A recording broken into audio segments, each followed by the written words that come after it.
Hello everyone, I'm Tamara and welcome to my channel. Get yourself a nice hot cup of coffee. I like my coffee with lots of sugar and cream, and get your favorite dessert ready because today we're going to talk about depression. And even though it's not the happiest topic to talk about, I figured we could just curl up and have a good little conversation about it because most people are either feeling it or have felt it. Depression is one of those words that we kind of use loosely, kind of like we say, oh, I'm so OCD. Depression is a mood disorder that causes a persistent feeling of sadness and loss of interest. It could also be called major depressive disorder or clinical depression. It affects how you feel, think, and behave, and can lead to a variety of emotional and physical problems. So what is the difference between depression and sadness? It seems like sadness is like something happened that dropped your mood. I just dropped my delicious cup of coffee on the floor. So what, who cares? Who says depression has to be bonkers? Depression can actually be a lot of fun. And that's certainly not to make light of it in any way, but it is an opportunity to try something different. Instead of being angry at it all of the time, befriend it. Even though depression, it's a persistent feeling of sadness, or it's a loss of interest. So ask yourself, do you kind of sit and do nothing? Do you not feel like doing anything?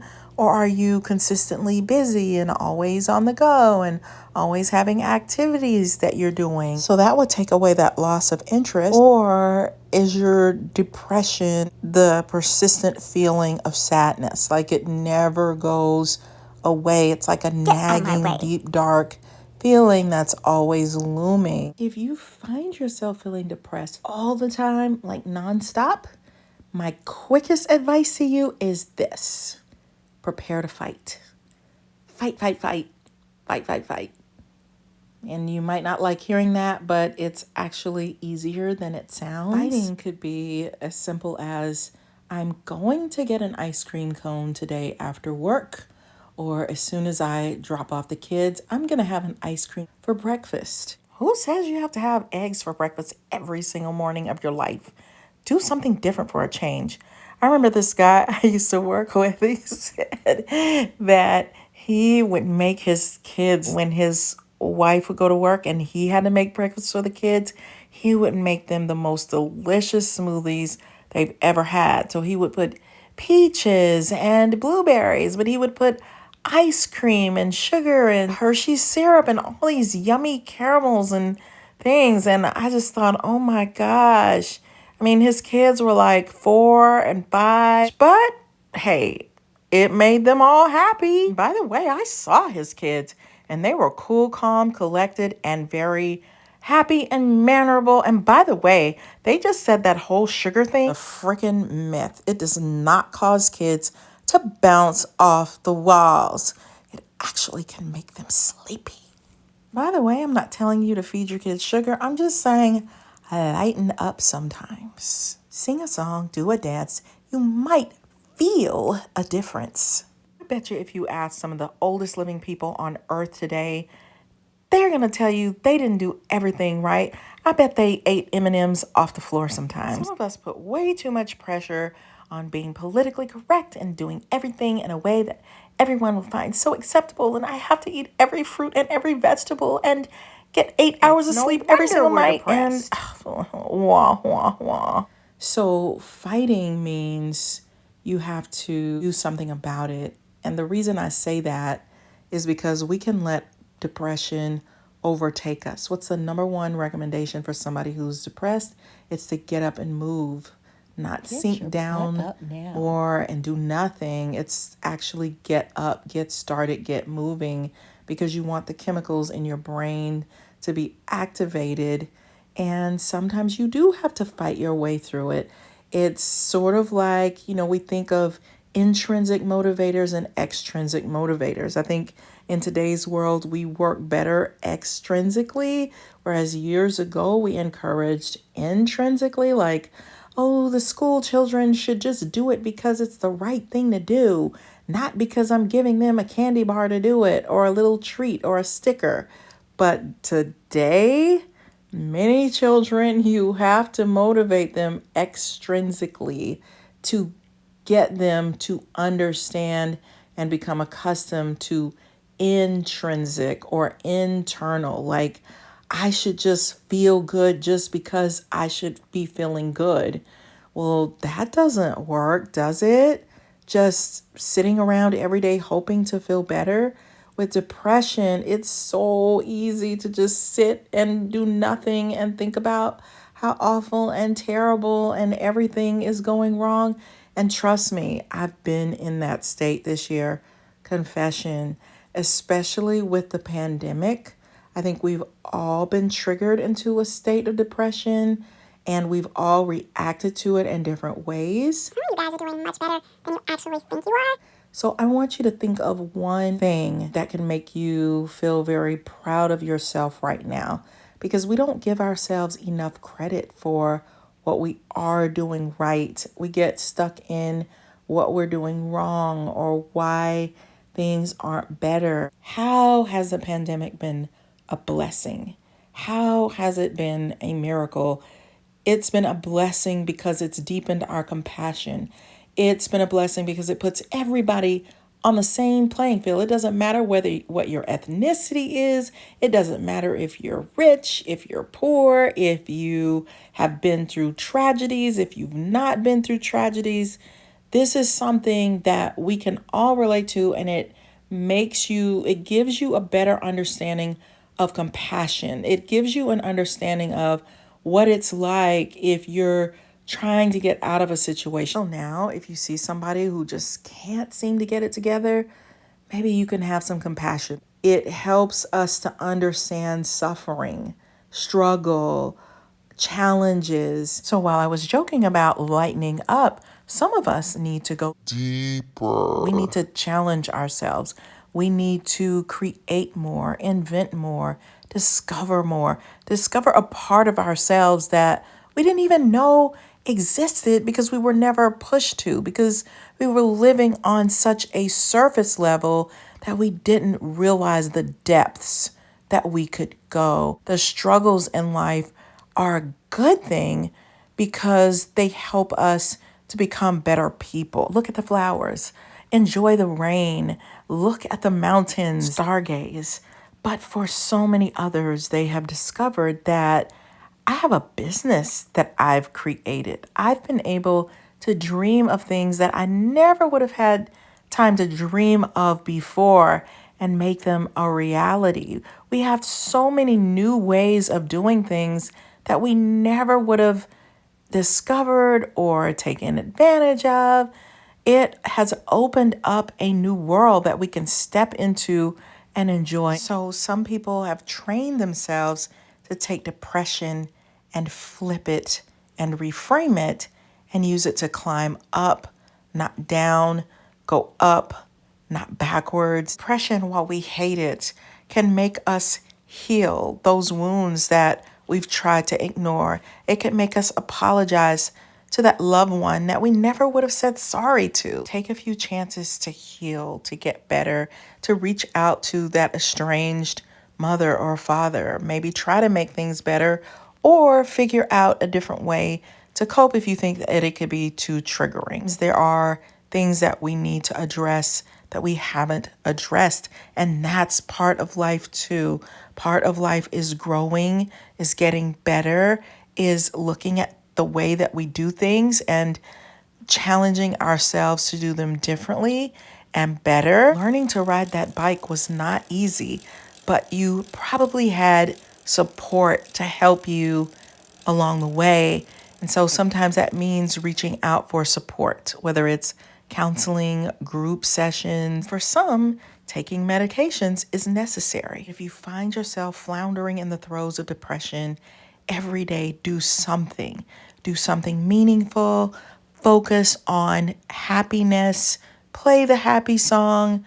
Do one little thing that can make you happy, whether it's picking a rose out of a garden, baking that cookie, trying that new recipe, taking a little gift to a neighbor anonymously or in person, or walking someone's dog. Getting out of depression takes one baby step at a time. It is not an overnight magical process. And that's where people feel defeated, as they think there's supposed to be a magic solution when you actually have to fight your way out. Realizing that maybe you didn't have the best childhood. Many people don't, because your parents are not perfect and they're not able to be who we need them to be always. They are human. And so we have to accept what is. We spend a lot of time trying to make fantasy reality and being upset with how things are. Of course, we can use this as a way to make things better, but why not start with baby steps one day at a time instead of huge leaps that backfire? Millionaire companies start with the smallest dividends. I recently heard somebody who has a multi-million-dollar business and it started with 38 cents. The guy was broke. Sometimes we have to realize that some people can't be who you want them to be. People do not always treat you the way you want to be treated. Many times we say, find balance, and balance is necessary, but in the big scheme of things, there is no such thing sometimes as balance. Something will always suffer when you're focused on another thing, and you have to make tough choices because we're limited by time and money and unexpected happenings. This year, I've had to buy a new refrigerator. I've had car issues. I've had to buy several sets of tires. On the way home from getting vaccinated, I busted one of my tires. And can you imagine? I've tripped and fell off of an elevator. We may look at each other like, your life is so simple. I wish I could be like that person. When the truth is, most of us have struggles that we have to deal with. We were fed the fallacy that life is easy when for most of us, there are times when life is really, really hard. Sometimes it's empathy and kindness to others that can help us out of the grips of depression.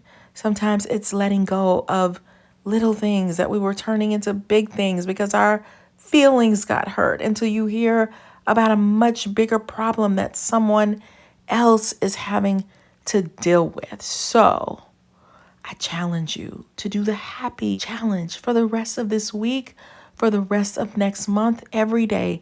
One thing that can make you happy.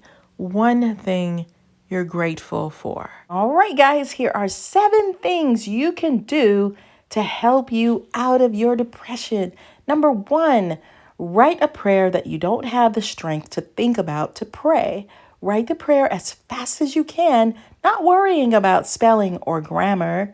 Number 2, choose a small amount of time to begin exercising and commit a certain amount of initial days. For example, take a 5-minute walk for 15 days. It's about the brain mindset change, not physical exercise. This is why the amount of time doesn't matter. Number 3, start a new project.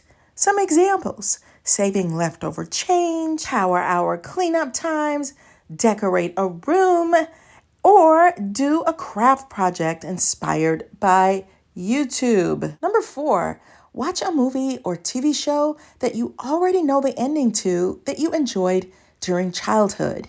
Nostalgia. Number 5, give yourself a hug. Use opposite hands to massage your arms. Stretch. Feel your feet inside your socks. Become attached to a special blanket that feels so good. Wrap yourself in it like a hug and get a teddy bear and hug it. No one has to know. Number 6, set a timer and get something you dread doing done as quickly as possible.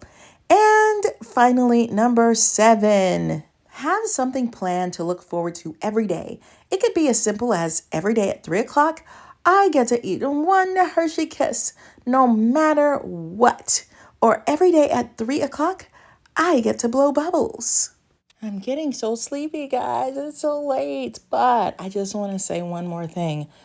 When I was going to say the depression, when the pandemic hit, I was terrified. But I did something that I never would have done before. I always said I will never, ever write a book. I don't have the stamina. I wrote 2 books because it was a great distraction because I was terrified every single day. And I even put some things in the books that I was going through. So you might read it and notice that I'm trembling through it, but I still did it. And if you want to check those books out, one is called The Workplace Narcissists, and the other one is Flip the Script on Love by Tamara Hunter Zyon. And I really used that freak out feeling and channeled it into something positive. And now lots of people have something of mine that they can read. And I hopefully was able to help a lot of people through it. So check those out. And I will see you guys on the next video. And just remember, you have a friend in me, and I consider you guys my lovely little wonderful friends as well. So thank you and enjoy your evening or your morning. Bye.